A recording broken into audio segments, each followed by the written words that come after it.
¿Qué tal a todos? Muy buenas tardes y bienvenidos a una nueva emisión de NCN Noticias. Yo soy Andrea Sierra y qué placer que nos estén acompañando en este lunes 17 de febrero a hacer esa ronda por los principales temas que usted debe conocer para permanecer siempre muy bien informado, como siempre, en compañía del gran analista, yo creo que ya adivinador, yo creo que ya lector del futuro, yo creo que la persona a la que tenemos que buscar a el siempre bien ponderado Jorge Enrique Vélez. Jorge Enrique, feliz inicio de semana, ¿cómo has estado? Andrea, feliz tarde, feliz noche para los que nos están viendo en la repetición esta noche y los que nos ven en las redes. Un saludo muy especial y bueno, una semana otra vez llena de noticias, llena de cosas difíciles para el país, una democracia que todos los días está, la verdad, más preocupante de lo que todos pensamos, y que definitivamente los colombianos nos vamos a tener que unir de una forma, yo no sé cómo, tenemos que buscarlo, pero muy grave la situación que está viviendo hoy nuestra democracia en Colombia. Hoy vamos a tener un programa muy especial porque nos va a estar acompañando directamente desde Bogotá quien ya es, y nos ha pedido que lo llamemos así, candidato presidencial. Él quiere llegar a la Casa de Nariño y está ya buscándonos desde las regiones para que conversemos con él sobre su lectura del país y sobre cómo se sueña él, al fin y al cabo, este país. Antes de que hablemos con el ex senador David Luna, pues Jorge Enrique nos dio mucho el Consejo de Ministros, nos tenemos que retrotraer nuevamente a ese pasado martes, porque mire cómo son las cosas, y yo creo que usted hizo ese día también esa lectura. Muchos nos quedamos pensando que ese Consejo de Ministros tenía nombre y apellido, y en su momento dijimos, es Roy Barreras, el gran victorioso de aquella Benedetti. Sí. Armando Benedetti, quien habría salido victorioso pues de esa faena que se vivió. Pero ese no era el nombre, Jorge Enrique.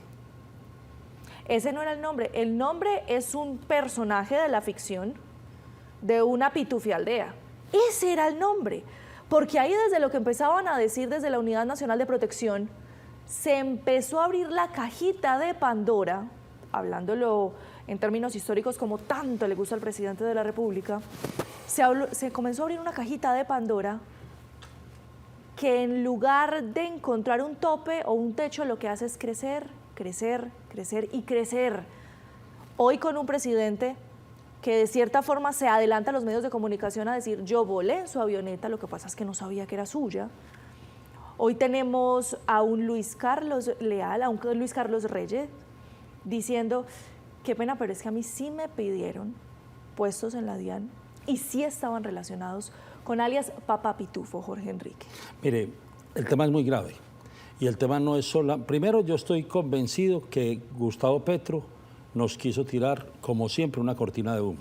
El Consejo de Ministros. Siempre, ahí fue la cortina de humo y puso a hablar lo que tenía que hablar, y ahí aparece un tipo que para mí es peligrosísimo, que es el señor Rodríguez, el señor de la Unidad de Protección. Es una persona que protege a todos los grandes líderes de este país, a la gente más amenazada, que sabe por dónde caminan, con quién se reúnen. Me deja muy preocupado. ¿Por qué? Pero muy preocupado. Cuando usted dice peligrosísimo, ¿a qué se refiere Jorge Enrique? El cargo que tiene, el cargo que tiene y la información que tiene. Y me parece muy grave. Ese señor debería presentar la renuncia porque está muy metido en toda esta investigación con Pitufo. Muy metido. Y hizo parte de recoger el dinero y después dice que lo entregaron, el video no aparece. Muy grave que ese señor hoy todavía está en el gobierno del presidente Petro. Segundo tema, el presidente Petro nos va contando de a poquitico lo que está pasando. Aparece el tema de la avioneta, la famosa avioneta. Mire, y ahora lo vamos a hablar seguramente con David Luna. Si alguien investiga todo y ha sido un gran investigador, se llama Gustavo Petro. Claro. Todo el tema de la parapolítica, todo lo que lo llevó hoy a tener el renombre que tiene, el nombre que tiene, es que era un gran investigador. A mí no me quedan, y lo voy a decir como dicen los antioqueños, tan pendejo que él no hizo averiguar en qué avioneta estaba montando y cómo se estaba montando.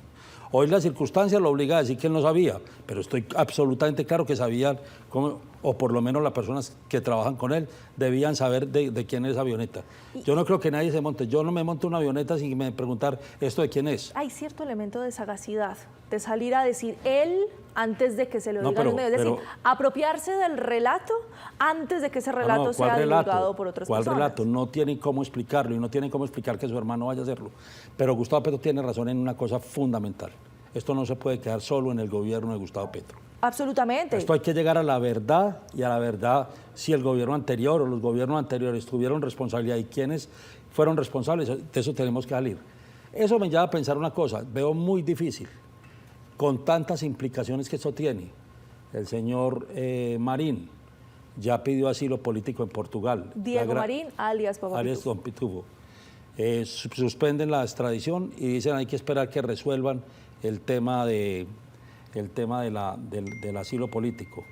Si ustedes ven, todo lo que está haciendo el gobierno es político, tirarle políticamente todo, que él es el responsable de todo en Colombia, y como si le estuvieran ayudando a que realmente ese asilo político sí se lo den. Le están dando todos los elementos para que él pueda pedir y se le otorgue ese asilo político. Y tiene los mejores abogados en Europa seguramente, que están recibiendo todos esos tweets del presidente y todo lo que está pasando en los medios de comunicación, porque el presidente nos puso la noticia, nos puso a que esa fuera la única noticia. Tengo serias dudas de que estén buscando es que no venga. Si ese señor viene a hablar aquí, porque estoy seguro que si le dan asilo político no va a hablar, y eso va a morir ahí.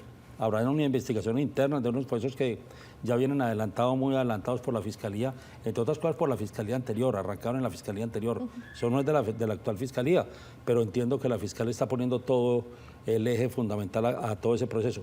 Y ahí va a caer mucha gente, y como se dice, que caiga el que tenga que caer, porque aquí no hay, esta democracia no resiste más este tipo de cosas. Quedémonos hablando de la fiscal. Mire, hoy en la ciudad de Bogotá, colegas de los medios nacionales tenían la oportunidad de conversar con Luz Adriana Camargo y le preguntaron por lo que más temprano había sucedido en otra de las emisoras, con todos los honores, en la W, con Julio Sánchez Cristo, que era que se estaba hablando de esto, sobre las declaraciones que inicialmente da Luis Carlos Reyes, sobre la respuesta que luego da Roy Barreras. Luis Carlos Reyes lo dijo con todas las letras. A mí me pidieron que diera puestos en esos puertos importantes para allegados Pero Andrea, de Papá Pitufo. Recuerde la semana pasada, lo del tema de la maquinaria, el ELN, del contrato. Claro. Desde Palacio me dieron la orden. Usted habla del tema de la unidad de Olmedo y de Schneider y de la señora Ortiz. Desde Palacio me dieron la orden. No, esto no puede ser una coincidencia. Esto tiene que ver todo un proceso que realmente la fiscal tiene que hacerlo integralmente. Lo que pasa es que trataron de tapar lo de alias Pitufo y esto se le salió de las manos. Jorge Enrique, ¿usted sabe qué respondió la fiscal? Sí. Hombre, tal vez el Roy Barreras, que en ese momento era presidente del Congreso, dio una recomendación, y dar recomendaciones no es delito. No, ¿A usted no le parece? No, tiene razón, eso no es delito, pero cuando el recomendado comete un delito, pues entonces ya usted sí, obviamente hace parte de toda esa organización. Cuando la recomendación es, imagínese que usted es un jugador de fútbol y le quiebran las piernas, ¿a usted eso le suena muy recomendado? Pero yo no sé ese señor Reyes, no le tengo mucha confianza. Yo no sé cuál es la verdad, a quién está protegiendo, qué hay detrás de eso. Es un ministro que ustedes lo vieron en el escándalo de la Casa de Estudios, ni habló, totalmente callado. Es un hombre muy cercano al presidente. No, ¿a quién le está haciendo favores? ¿O al presidente? ¿O se está haciendo un favor él de tratar de evitar cualquier cosa? ¿O ya no está protegiendo a Roy? ¿Qué se viene con Roy? Usted que es tan bueno haciendo las lecturas de estos personajes. ¿Él va a hablar? ¿Se va a defender? No, Roy siempre se sale por la tangente. Y si ustedes lo oyeron hoy, Roy, yo no tengo nada que ver, a mí no me pregunten. Yo al único que recomendé, oiga, pues como contestó, es al señor Reyes. Reyes es un recomendado mío. Vuelvo a insistir con mi adjetivo, absolutamente sagaz. Así es, absolutamente sagaz. Pero esto va a tener muchos problemas porque aquí van a capturar muchas personas. Puede que no caiga y no traigan a Marín, pero toda la organización está capturada. Aquí va a haber mucha delación de unos y de otros, y estoy seguro que vamos a llegar a un proceso mucho más grande que el proceso 8000.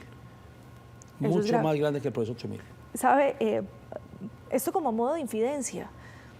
Cuando estábamos haciendo cubrimiento de otros de los escándalos sobre el presidente Gustavo Petro, el expresidente Ernesto Samper en algún momento salió a afirmar, y estoy segura que tenemos ese clip en alguna parte, estoy tan convencido de que el presidente Petro es inocente tanto como lo fui yo. Ave María. Bueno. ¿Qué le dice a usted eso, Jorge Enrique? No, la historia lo dice. Eso no hay que hacer. Mire, aquí va a caer mucha gente y no tengo ninguna duda que el presidente, empezando por sus funcionarios más cercanos, ese señor de la Dirección de Inteligencia, un ex miembro del M-19 muy cercano a él, el señor Rodríguez, están manejando mucha información de muchas personas que de alguna forma pueden ayudar a este proceso o que están involucrados en este proceso y ellos los tienen toda esa información. A mí eso me deja muy preocupado y repito, el señor Rodríguez hoy no debería ser funcionario del Estado y se debería apartar de la unidad de protección para que la investigación haga con total transparencia. Hoy había Consejo de Ministros. ¿Cuáles ministros? Iba a ser televisado. ¿Pero cuáles ministros? Si faltan 7 ministros. Eso hablaremos con David Luna. Puntualmente, es un tema importante. Puntualmente había que decirlo porque nos lo cancelaron. ¿Y qué otra razón explica o encuentra usted diferente a esa? O que están moviendo la mermelada y están sentados en el Congreso buscando a los conservadores, a los liberales, a los de la U, para poder nombrar los ministros y tener los ministros suficientes. Y tienen que estar moviendo mucho, Jorge Enrique, porque hoy también la noticia es que hay dificultades para poner en agenda en la Cámara de Representantes la reforma a la salud, que la semana pasada arrancó un poquito con tropiezos luego de que se dieran ciertas recusaciones, pero que vicepresidente primero y segundo se rehúsan a firmar el orden del día. Claro, pero y ya dijeron, no firmamos. Hoy empiezan sesiones, entonces ya hoy sí lo meten en el orden del día, ya eso no tendrá dificultad. Ellos lo que quieren era adelantar, a ver de qué forma podían evitarse lo que les tocó hacer hoy. Es que tienen que nombrar ministros.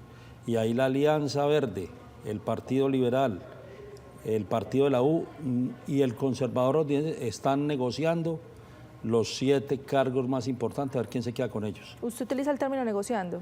Yo le voy a cambiar el término. ¿Van a ir a reclamar cuotas? Pero claro. ¿Van a ir a reclamar las cuotas? No hay reformas. David Luna nos va a hablar eso sí, yo creo que es la primera pregunta que hay que hacerle a David ahora cuando entre en este programa en unos minutos. Y para darle paso al senador, vámonos a la primera pausa para comerciales. Cuando volvamos, conversamos con el ex senador y ahora candidato a la presidencia, David Luna. Ya volvemos.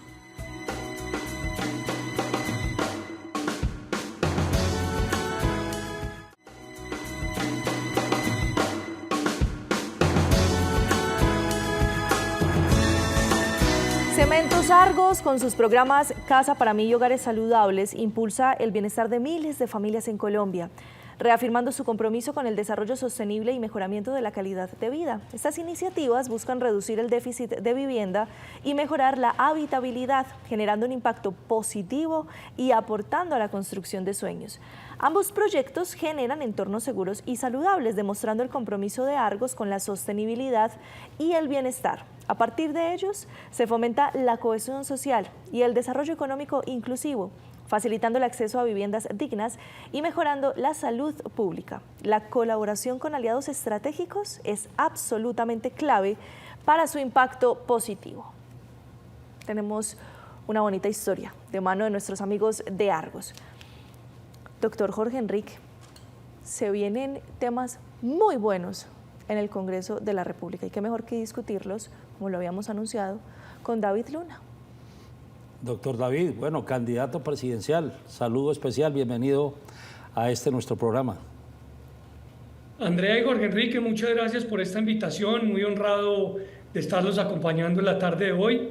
Muy feliz, gracias por la invitación. Oye, y le tocó en el momento donde hay más crisis, donde hay más movimiento en este país, donde todo el mundo está nervioso, preocupado, la democracia completamente en peligro. Hoy inicia el Congreso, no hay 7 ministros, me imagino que la mermelada ya está funcionando al 200. Usted que viene allá de hace unos días salió del Congreso y hizo muchas denuncias en ese sentido. ¿Qué va a pasar? ¿Qué va a pasar con esas reformas, con las 3 reformas fundamentales sociales, pero que no van a salir adelante si no se afina muy bien ese Congreso y sobre todo el Senado de la República, donde la tiene muy difícil el gobierno del presidente Petro? Usted lo acaba de decir, yo lo quiero repetir porque estoy muy de acuerdo. Todo lo que pasa diariamente responde a una estrategia ideada por Petro. Petro no da puntada sin dedal. Ahí no hay nada que responda a una trasnochada o a una emparrandada. No, acá lo que está tratando de hacer Gustavo Petro es, uno, distraer la atención, para dos, lograrse mantener en el poder. Por eso le reduce el presupuesto a la registraduría, por eso pone a la Superintendencia de Industria y Comercio a hacerle una visita ilegal a la registraduría, por eso transmite un Consejo de Ministros para que la gente hable de ese show mediático y no del catatumbo, y por eso le monta una pelea al presidente Trump con el ánimo de utilizar el mismo discurso que utilizó para defender a su compinche Maduro. Entonces yo salgo a la arena pública porque quiero hacer campaña presidencial, no lo puedo hacer con salario de congresista, pero sobre todo porque hay que decirle la verdad a los colombianos con franqueza y con firmeza. Doctor David, ¿se adelantó usted en ese proceso o usted está tranquilo que esos son los tiempos que debía manejar para adelantar esa campaña presidencial? Una campaña presidencial es una carrera de resistencia, no de velocidad, y hay que correrla con firmeza, con tranquilidad, pero lo más importante, sin obsesión. Yo renuncié, el día que renuncié tanto al partido como al Senado, uno, porque no quería inhabilitarme, lo he dicho mirando a los ojos a cada uno de los colombianos, sin excusas. Dos, porque creo que es en la calle donde hay que recordarle a los colombianos la cantidad de promesas que hizo Petro, que no solamente no está cumpliendo, sino que están causando más grande daño por sus decisiones. Y tres, porque evidentemente esto es una situación que no hemos vivido nunca y a mí me obliga pues a tomar determinaciones de salir y de recorrer el país. Yo tengo un gran reto y es que tengo que aumentar el reconocimiento. Hoy solamente el 50% de los colombianos sabe quién es David Luna. No saben que en el año 2017 David Luna fue ministro, o no saben que en el año 2006 David Luna fue representante a la Cámara, o no saben que en el año 2000 fue concejal, o no saben que en el año 97 comenzó su carrera como miembro de una Junta de Acción Comunal. Me toca salir y por eso estoy haciendo la tarea contento, con mucha responsabilidad y vuelvo e insisto, Andrea, sin obsesión. Oiga, David, yo estoy de acuerdo y me parece muy importante no utilizar el Congreso para hacer una campaña política como la hizo Petro, que entre otras cosas anoche ella escribió en un Twitter muy largo como los que suele escribir a las 3 de la mañana, donde dice que los funcionarios públicos no deben hacer campaña política y que por eso él armó lo de nosotros le llamamos la Casa Hogar, aquel show que montó, la Casa Estudio, y dice, pero sí, los parlamentarios, defendiéndose de él, que se mantuvo como parlamentario hasta el último día haciendo su campaña, y me parece y lo felicito porque creo que eso es muy importante. Pero yo tengo de verdad una gran preocupación, David. Veo 50 candidatos presidenciales. Digamos que aquí hay, yo lo categorizaría los que estamos en la oposición del gobierno y los que están en el gobierno. Y ahí incluye a los de centro y a los de derecha y a los de extrema derecha, como quieran calificarlos los unos con los otros.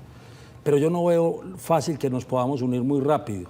Y no veo a nadie proponiendo, oiga, ¿por qué no los gremios presentamos un proyecto? Cada uno presentará lo que quiere hacer en el país, pero por lo menos una base de proyecto de país, donde todos estemos de acuerdo. Yo creo que lo primero que los puede unir a ustedes es un proyecto de país no generado desde cada una de las campañas, sino generado desde las organizaciones sociales y desde los gremios, que creo que es muy importante. De resto va a ser muy difícil porque el tema de egos es muy difícil poderlo controlar. Mire, Jorge Enrique, lo primero que quiero contestarle es que se dice que hay 50 candidatos, pero es bueno preguntar cuáles se han echado al agua.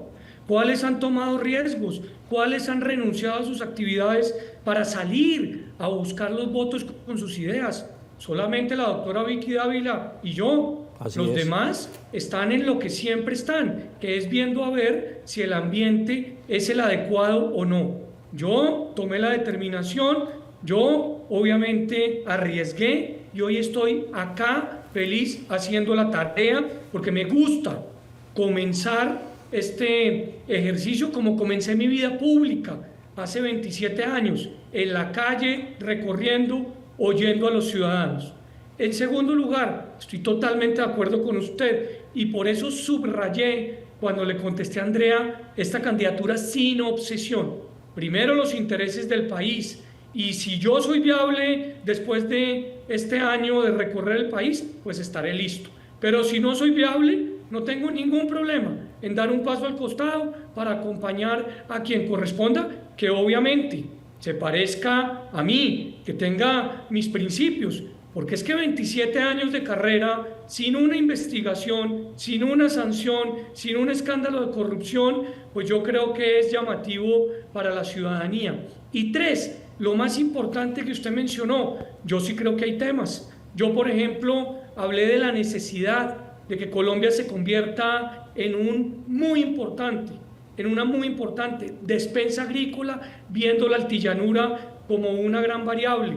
Lo dije hace ya casi 2 semanas en una entrevista en Portafolio. He dicho cuando he estado en el Caribe colombiano que Colombia podría convertirse en el mayor productor de buen empleo para los jóvenes, muy bien remunerado y digno si vemos a la tecnología para dar un triple salto que le permitiría generar mejor calidad de empleo y oportunidades que están siendo hoy muy bien remuneradas. Creo que Colombia tendría capacidades para convertirse en una gran iniciativa de reindustrialización y en eso seguramente nos vamos a poner de acuerdo con muchos. Y termino con esto. Al que más le importa o el que más quisiera que hoy solamente hubiese un candidato es Gustavo Petro, pero ¿sabe quién más? Sus aliados que están en el terrorismo, que están traqueteando. ¿Sabe por qué? Porque fácilmente eliminarían a ese candidato del juego. Estos traquetos que se hacen llamar grupos guerrilleros como el ELN, ya no les importa sino las rutas. A esos tipos no les interesa ni el poder, ni mucho menos la igualdad social.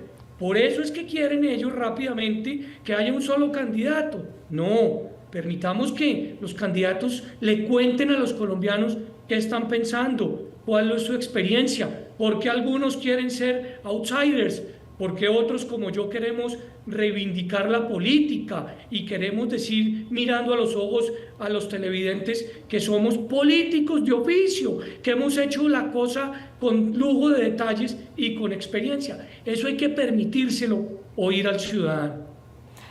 Doctor Luna, yo tengo muchísimas preguntas. Yo sé que Jorge Enrique también no nos va a alcanzar el tiempo, pero sí las queremos tratar con usted. Mire, doctor Luna, en este ejercicio periodístico, pues yo llevo acompañando ya 4 años lo que pasa en el Congreso de la República. El 7 de agosto del año pasado, cuando se daban esos derechos de réplica del discurso del presidente en el Congreso, en la instalación del Congreso, usted fue uno de los que habló. Se dieron discursos muy polémicos, como el del representante Miguel Polo Polo, algunos muy mediáticos, como el del representante antioqueño Daniel Carvalho, y el suyo, que tal vez no fue tan sonado, pero que le voy a decir... Para mí fue el más serio de todos. Que le voy a decir... Y se lo escribía a David ese día, me pareció el más serio de todos los discursos en ese momento. Se lo voy a decir con toda la responsabilidad del caso y de manera pública. Tal vez el discurso más estructurado de todos los que se presentaron por quienes ese día ejercieron ese derecho. El discurso en el que usted hacía un análisis no apasionado, crítico y argumentado sobre el país y la gestión. Por eso le digo que tal vez fuimos, y hago ese mea culpa, un poco injustos con usted los medios de comunicación, que no cubrimos tanto su discurso porque estábamos con el ruido que habían ocasionado los otros. Pero su discurso, al fin y al cabo, doctor David, un discurso muy un poco, y perdóneme si la expresión no llega bien, pero lo digo con mucho cariño, muy tradicional. Y usted sabe que en Colombia tenemos un electorado que ya se está moviendo por unas pasiones muy diferentes. Y ese electorado un poco más juvenil, un poco más enérgico, también hay que llegarle. Lo vimos con campañas como la de Rodolfo Hernández, que hizo unas apuestas muy interesantes, lo vimos con otras campañas en las que, hombre, hay otras formas y tal vez ese discurso tradicional ya no se les adapta tanto. ¿Cómo va a llegarle a usted a ese electorado? ¿Usted cómo va a romper esa barrera que se tiene en esas nuevas comunicaciones que se dan puntualmente con los jóvenes? Mira, Andrea, yo no soy un candidato pirómano. Yo claramente no voy por los likes, ni voy por el escándalo que genera titulares. Yo voy por la verdad y sobre todo por la experiencia. Y esto es muy importante y gracias por su pregunta y sobre todo por los comentarios suyos y de Jorge Enrique. ¿Por qué? Porque es que yo creo que los jóvenes, pero también los adultos, tienen que analizar cuál fue su comportamiento, si votaron con el corazón o votaron con la razón. Y seguramente, pues muchos van a darse a la tarea de pensar muy bien si lo que quieren es un outsider que sepa tocar guitarra, que sepa jugar fútbol, que sepa tal vez ser bonito o sepa bailar, o si quieren la experiencia de alguien que está probado en el servicio público como lo estoy yo y que tiene un liderazgo distinto a quienes tienen esa misma tesis, porque yo represento una renovación generacional. Tengo 50 años, 27, o sea, más de la mitad de mi vida, dedicado al servicio público, vuelvo y le insisto, sin un solo escándalo de corrupción. Segundo, a mí me dicen que soy muy cachaco, que me pongo corbata, que es que me peino de medio lado, que por qué no cambio. Porque yo no voy a cambiar para conseguir unos votos.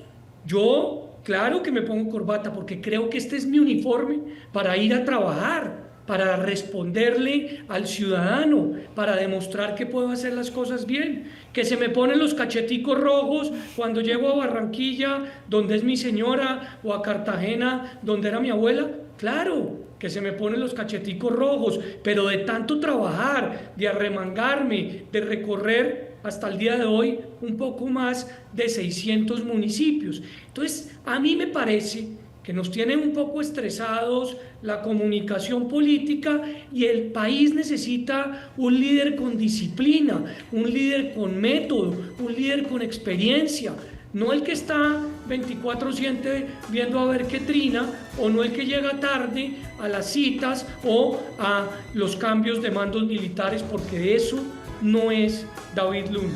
Entonces, acá tenemos un método y ese método es el que vamos a trabajar. Si conecto, bien. Si no conecto, pues ya será una decisión de los ciudadanos.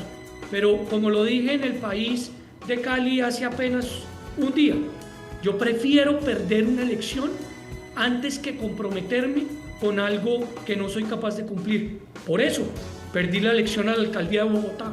Y es el momento de que los colombianos elijan si quieren un tipo responsable o si lo que quieren es simplemente alguien que va tras el like. Esos compromisos, Jorge Enrique, hay que mirarlos y hay que hablarlos. Cuando vengamos de esta pausa para comerciales, ya regresamos.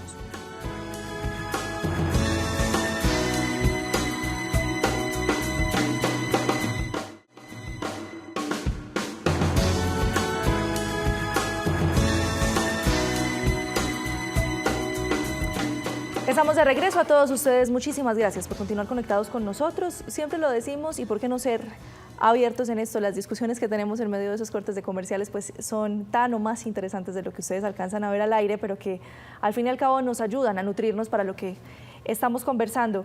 Antes de darle paso, doctor Jorge Enrique, que yo sé que usted tiene pregunta, hombre, la inevitable, doctor David, yo le hago la pregunta incómoda del momento, voy a asumir ese rol. ¿Usted cómo va a llegar a esa candidatura? ¿Usted con quién va? ¿Cómo están sus relaciones en este momento con Cambio Radical y con Germán Vargas Lleras? ¿Van juntos? ¿No van? ¿Se hablan? ¿No se hablan? ¿Cómo están las relaciones? ¿Qué pasó? Esas son las preguntas importantes, Andrea. De política hay que saber hablar en el país sin tanta preocupación. Y le contesto, yo al doctor Vargas lo considero un hombre de Estado, lo respeto, pero Germán Vargas es Germán Vargas y David Luna es David Luna. Somos dos personas totalmente diferentes, con dos formas de liderazgo totalmente distintas. Yo renuncié al partido para aspirar por firmas de manera independiente. No tengo ni idea si el doctor Vargas aspirará o no, él está en su derecho de hacerlo y si lo hace vamos a competir y vamos a competir seguramente con respeto pero con firmeza. ¿Y están dispuestos a hacer alianzas? Usted lo decía, hay que llegar a cierto punto a buscar entonces esas alianzas si esa representación no la encuentra usted positiva en el país. Yo no me retiré del Senado y no me retiré del partido para pensar en alianzas. Yo estoy, obviamente... Bueno, creo que se nos fue, en un momento muy crítico se nos fue la señal, pero vamos a estar pendientes que regrese con nosotros el doctor David Luna, senador de la República, ya ex senador de la República, candidato presidencial. No, y aclara muy bien su relación con el partido, ya no tiene ninguna relación, renuncia al partido, renunció a su curul y va a hacer el trabajo que están haciendo la gran cantidad. Él tiene razón, solamente 2 candidatos hoy son candidatos, que es Vicky Dávila y él. El resto todo el mundo está midiendo, a ver si va o no va. Y yo creo que después de la encuesta del viernes, yo creo que la mayoría de esos no van a ir. Porque mire, cuando ya uno marca punto 3, punto 2... Creo que ya lo tenemos ahí, doctor David. Se me fue usted en el momento más interesante de la respuesta. ¿Hasta dónde me oíste? No sé qué habrá pasado, pero yo me seguí viendo. Usted no se retiró del Senado para buscar alianzas. No, yo no me retiré del Senado ni del partido para buscar alianzas. Yo quiero correr la carrera, que sé que es una carrera difícil y la quiero correr para ver si los colombianos les gustan las ideas que yo propongo. Si no les gustan, pues obviamente sé que tendré que pensar en ver de qué manera construimos una propuesta que una. Pero antes de eso, no, ni me ha faltado. ¿Esas ideas lo separan mucho de las ideas actuales de Cambio Radical? Pues es que yo tengo evidentemente una historia muy importante, lo que hace referencia, por ejemplo, a mi experiencia en materia de tecnología. Pero 2, yo siempre he dicho que la seguridad no es propiedad ni de la derecha ni de la izquierda, es un derecho, como tampoco lo es la paz. Entonces, Cambio Radical, donde milité y a quien le agradezco, está en todo su derecho de expresar cuáles son sus posiciones, como yo también lo estoy. Oye, David, ya que tocamos del tema de la seguridad y de la paz, preocupante la información que dio esta mañana la Defensora del Pueblo, 800 municipios de Colombia cooptados por la guerra. Una declaración que da la gobernadora del Chocó, el debilitamiento total de las fuerzas militares, no hay nada que hacer. Lo estamos viendo en el Catatumbo, hasta hoy no hay un solo capturado del ELN en el Catatumbo, ni uno solo. Un NL que se volvió una organización binacional, apoyada directamente económica y en infraestructura y en logística por el gobierno de Venezuela y haciendo la guerra en Colombia. Ya se está tomando Arauca, ya se está tomando todo norte de Santander en una propuesta que el mismo Maduro está manifestando, problemas en el Chocó. Cualquier candidato presidencial de ese lado tendría 800 municipios donde posiblemente tendrían una mayor facilidad para poder llegar a la presidencia. Esto va a ser muy desequilibrado. ¿Cómo vamos a lograr y qué está viendo usted como candidato presidencial para tener las garantías de poder ir a 800 municipios donde están en manos de los delincuentes, desafortunadamente? Es que cuando yo le digo, Jorge Enrique, que el presidente Petro se quiere perpetuar en el poder, es en serio, es una carreta. Y las 3 explicaciones son, una, la que usted acaba de decir, varios cientos de municipios tomados por la delincuencia, por los traquetos, por los grupos armados. 2, la reducción del presupuesto en un 50% para manipular las elecciones. Y 3, utilizando la policía política del Estado, como es la Superintendencia de Industria y Comercio. Entonces, ojo con eso. Pero 2, el pacto de la picota sí existió y lo lideró el hermano de Petro y lo lideró para poner en libertad a condenados por narcotráfico o a condenados por terrorismo a cambio de votos. Y lo vimos. Nadie cree en ese momento, pero hoy la consecuencia es la fuerza pública y la policía con las manos y los pies amarradas y obviamente la sociedad llevando del bulto. O sea que eso que dice la defensora no lo está diciendo pues propiamente un candidato que milite en la derecha o en el centro derecha o en el centro, lo está diciendo una defensora del pueblo que ha militado toda la vida en las ideas de izquierda, y en ese sentido pues le deberían estar parando muchas más bolas de lo que están diciendo, porque ella está actuando de manera independiente y creo yo de manera acertada. Doctor David, yo le quiero hacer una pregunta que necesita un poquito de contexto para que usted me entienda que no es para nada personal en contra suya, y se la planteo de la siguiente manera.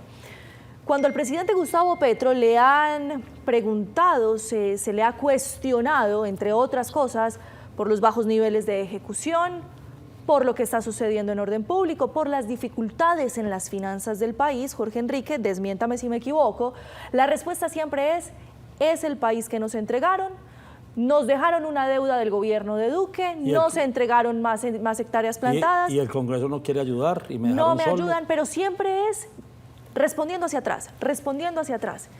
Y alguien aquí nos hacía una lectura muy interesante y es, hombre, si él no sabía que Colombia estaba así, ¿para qué fue candidato entonces? Ahora sí, mi pregunta con ese contexto, doctor Luna, ¿usted es consciente del país que va a recibir, de las dificultades del país que va a recibir si llega a la Casa de Nariño en términos económicos, financieros, presupuestales, orden público, seguridad y demás? Andrea, no solamente soy consciente, sino estoy entrenado para ello. Es que recuerde usted que yo fui ponente del presupuesto de la ciudad de Bogotá durante más de 5 años y logramos en la crisis económica más compleja sacarla adelante. Recuerde usted que cuando yo me desempeñé como viceministro de Trabajo, Colombia estaba en la lista más compleja por el asesinato de líderes sindicales en la OIT y logramos que Colombia saliera de esa lista. Cuando yo me desempeñé como ministro de Tecnologías y de Comunicaciones, teníamos una baja cobertura en la red y logramos conectar, pero adicionalmente alfabetizar a cientos de miles de colombianos. Y lo propio pasó en el Senado. Yo no tengo ese complejo de espejo retrovisor. Yo le voy a recibir a Petro y voy a echar para adelante para lograr los problemas que él dejó, porque de lo contrario se queda uno en la bicicleta estática tratando de culpar al anterior para justificar sus desaciertos. No, el país hay que gobernarlo con conocimiento, con experiencia y lo más importante, sin tanta carreta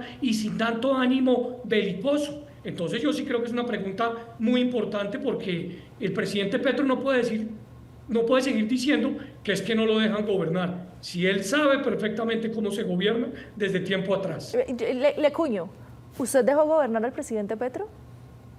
Yo hice oposición, no daño. Varias de sus iniciativas se las voté positivamente, otras, por supuesto, negativamente. Y ahora ustedes hablaban de la corrupción. Pues este no es el proceso 8000, es el proceso 80.000. Y claramente cuando se trataba de denunciar la infiltración de los narcos en su campaña, pues fuimos contundentes en denunciarlo. Pero cuando se trataba, por ejemplo, de aumentar el subsidio de los adultos mayores de 80.000 a 230.000 pesos, le dije, estoy listo. Soy firme con eso, no necesita de ley, simplemente de voluntad política con un decreto. Y miren ustedes lo que están sufriendo los adultos. Desde diciembre no les están girando su aporte mensual.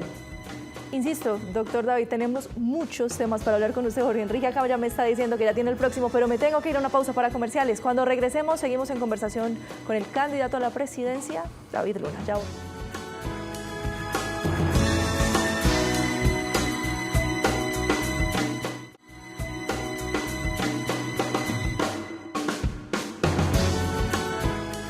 Llegamos a este ya bloque final, sí señor. Estamos conversando con el doctor David Luna, ahora candidato a la presidencia de la República, doctor Jorge Enrique. Yo les decía desde el inicio, tenemos muchas preguntas, tal vez no las alcancemos a abordar todas, pero estamos teniendo una conversación muy interesante con quien aspira a llegar a esa presidencia. Doctor David, se agotó el sistema Sistema General de Participación. Y hay una posible reforma constitucional en ese sentido y un referendo que presentaron los gobernadores. Y aquí tuvimos una discusión la semana pasada buenísima. Y lo uno es, en Colombia no son viables tener 1023 municipios y ojalá tuviéramos la mitad, porque la mitad de los municipios lo que hacen es sostener a un consejo y a una burocracia entre el alcalde y sus secretarios. Para funcionamiento, solamente el presupuesto. Para funcionamiento. Y lo otro, 32 departamentos que realmente no son viables, tampoco muchos de ellos, y que deberíamos pensar en un tema de regiones. En ese tema, ¿usted qué ha pensado? ¿Cuál es su proyecto en ese sentido? Que estoy de acuerdo y lo conozco a usted en el tema de descentralización, pero es que una descentralización con dinero no viables que no alcance para un municipio, creo que eso es seguir compartiendo la pobreza y repartiendo la pobreza en el país. Doctor Enrique, yo creo 3 cosas. Lo primero, hay que desbogotanizar Colombia. No podemos bajo ninguna circunstancia seguir teniendo un modelo que obligue a todos los gobernantes de departamentos y municipios depender exclusivamente de lo que se decide en Bogotá. Y para lograrlo hay que establecer unas reglas de juego claras y contundentes. Yo le voy a recordar una cosa. En 2007, cuando el presidente Uribe estaba en su máxima favorabilidad, yo voté en contra el proyecto de acto legislativo que le reducía las transferencias a los departamentos. Y lo hice porque claramente creo que esa es la región donde se deben tomar decisiones. Lo que está pasando, por ejemplo, en Antioquia con el túnel del Toyo, o lo que pasa en Cartagena, Bolívar, con el canal del Dique, o lo que está sucediendo en el Valle del Cauca con la vía entre Mulaló y Lobo Guerrero, no tiene sentido. No es posible que uno tenga que mendigarle al gobierno nacional para poder hacer obras de alto impacto. En segundo lugar, yo sí creo que hay que repensar en que este país puede tener una organización de centralismo, pero con una autonomía territorial importante. ¿Qué quiero decir? No tenemos que irnos al extremo del federalismo, pero sí hay que repensar necesariamente las competencias. Hoy en día hace lo mismo el Ministerio de Educación que las gobernaciones, pero ¿quién sabe más sobre un traslado de un maestro o sobre una conexión a Internet de un colegio? Pues obviamente el territorio, y en ese sentido hay que saber tomar decisiones. Y en tercer lugar, hombre, necesitamos fortalecer los órganos de control a nivel local, porque de lo contrario, pues siguen siendo manipulados con la politiquería. Doctor David, yo le quiero preguntar nuevamente sobre algo que usted estaba mencionando al inicio de esta entrevista, y era sobre ser despensa agrícola. Altillanura. ¿Usted sí ve a Colombia como potencia en eso? Y la pregunta va, ¿y entonces la transición energética? ¿Cómo podemos entender esas dos cosas? ¿Cómo las entiende usted? ¿Y en qué posición está con relación a esos dos temas? Es que no son excluyentes. Yo creo que la transición energética es importante ponerla a funcionar, pero como dice Bill Gates, no hay transición energética sin transmisión. Y acá trataron simplemente de pensar en la energía eólica, en la energía solar, en energías alternativas, y no se preocuparon nunca en cómo conectarlas. Y lo que está pasando es que está fracasando esa, obviamente, generación de energía. 2, la altillanura o el llano colombiano sí tiene unas potencialidades maravillosas que hay que saber aprovechar y que podemos perfectamente, en el buen sentido de la palabra, imitar con los ejercicios valiosos que en su momento hizo Brasil. Acá no hay que imitar todo lo que los demás gobernantes populares en el mundo quieren hacer. Yo, por ejemplo, estoy totalmente en desacuerdo con la motosierra de Milei. Me parece que eso es un chiste. Hay que tener Estado fuerte. Lo que no hay que tener es burocracia y contratitis en exceso. A mí me parece que es importante lo que ha hecho Bukele, pero no tenemos que imitar todo. Hay que pensar en una clara política penitenciaria que impacte, pero no hay que claramente llevarse por delante, por ejemplo, temas asociados a progreso o a resocialización. Entonces, acá estamos tan agotados con lo que está pasando con Petro, que creemos que las fórmulas internacionales son las que hay que imitar. No, hay que ver quiénes con experiencia pueden proponer salidas y alternativas. Doctor David, le invito a que se lea la ley de Sidres, que desafortunadamente ni el gobierno Duque ni el gobierno Petro fue capaz de reglamentarla, donde daba la posibilidad de que esa altillanura tuvieran posibilidad los campesinos como los empresarios y que adicionalmente la tierra fuera del Estado y se le entrega en concesión por 30, 35 años a empresarios y campesinos para que lo exploten, y obviamente nos permitiría tener que esa despensa realmente funcione. Nosotros no tenemos que seguir pegados comprando tierras de 14, 20 millones de pesos en el Magdalena Medio, que es lo que pretende el gobierno, pero para un tema político, no para un tema de productividad y de generar comida, porque allá no hay campesinos, pero sí tenemos esa gran posibilidad. Y creo que ahí hay de verdad un nicho muy importante para Colombia. Eso de no producir más petróleo, eso de no producir todo ese tipo de cosas que nos acabaron la economía del país. Hoy estamos en un déficit total y no tenemos ingresos porque no vamos a tener ninguna posibilidad, porque este señor irresponsablemente, como él sueña en otras cosas a las 3 de la mañana, pues obviamente los sueños de las 3 de la mañana no van con la realidad económica del país y con las necesidades de los colombianos. Y sé que usted eso lo conoce muy bien, pero le hago esa invitación que creo que hay, usted que habló de la altillanura, creo que hay una gran posibilidad y una norma que ya son ley de la República. No, claro que acepto su invitación, la valoro mucho y estoy totalmente de acuerdo con usted. La altillanura es una gran oportunidad, no solamente pensando en equilibrar la balanza comercial, en tecnificando obviamente la productividad, en saber cómo verdaderamente distribuir la tierra, sino ahora que se habla tanto de proyectos de trenes que quedan en carreta, el tren Villavicencio-Puerto Carreño verdaderamente sería un impacto no solamente para la productividad, sino adicionalmente para el progreso. Entonces, acá vuelvo y le insisto, hay que actuar y hay que actuar todos unidos, cogidos de la mano, ¿no?, para sacar adelante verdaderamente temas que nos ayuden a progresar. Le voy a hacer una pregunta política. Normalmente todo el que aspira a ser presidente de la República está pensando en montar partido político. ¿Usted está pensando en montar un nuevo partido político o otro garaje político como los 36 que tenemos en Colombia? ¿O definitivamente es una aspiración de un grupo de amigos suyos, que los conozco a todos y que son personas muy, muy prestantes y con un gran conocimiento, de pensar en la presidencia y no empezar en una nueva organización política en el país? Pues cada día trae su afán. Evidentemente, Jorge Enrique, yo lo que quiero hacer es hacer un ejercicio para participar en la elección presidencial, eso fundamentado en una recolección de firmas para crear un movimiento ciudadano donde quepan quienes están identificados con lo que estamos proponiendo, no necesariamente con un partido, y obviamente pues eso puede concluir en un movimiento político que nos permita pensar en renovación generacional y en nuevas ideas. A eso estoy tratando de apuntarle y bueno, lo que queremos es ver de qué manera lo podemos ir construyendo con decencia y en el entendido que hay que recuperar este país moral, económica y físicamente.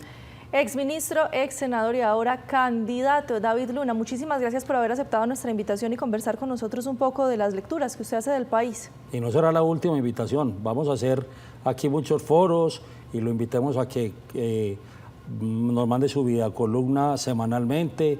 Y de verdad, qué bueno poder tener esta participación y que los ciudadanos conozcan realmente lo que ustedes están pensando por el bien de la patria y por el bien de todos los colombianos y las nuevas generaciones, David. Jorge Enrique y Andrea, muchas gracias, muy honrado. Yo le pido a todos sus seguidores, televidentes, que se den a la tarea de entrar ahorita a investigar quién es David Luna, qué ha hecho, cómo lo ha hecho, por qué David Luna, después de 27 años de servidor o como servidor público, está proponiendo estas ideas y por qué cree que es posible que el país salga adelante pensando de manera distinta. Muchas gracias por esta invitación. A usted gracias por haberla aceptado, Jorge Enrique, y llegamos al final con una conversación bien interesante, con unas lecturas muy interesantes. Mañana nos venimos con más. Claro que sí, y creo que tuvimos un excelente invitado, creo que esa hace parte de la renovación política de Colombia, donde aquí en este programa van a tener las puertas abiertas para que den sus opiniones, y lo que tenemos es que recuperar la democracia, y eso se recupera de esta forma, de un diálogo abierto, sin las preguntas como podamos hacerlas, como queramos hacerlas, y recuerden que ustedes también televidentes las pueden hacer directamente mandando también su videocolumna, que queremos que sean muy participativos en este programa. En el país se tiene que recuperar el derecho a hablar libre, tranquila y sobre todo pacíficamente de política. Y si no estamos de acuerdo no pasa nada, pero que lleguemos por lo menos a darnos la oportunidad de escucharnos, y creo que eso es muy valioso y lo tenemos que seguir buscando, Jorge Enrique. A todos ustedes, gracias por habernos acompañado. Nos vemos mañana con muchísimo más en NCN Noticias.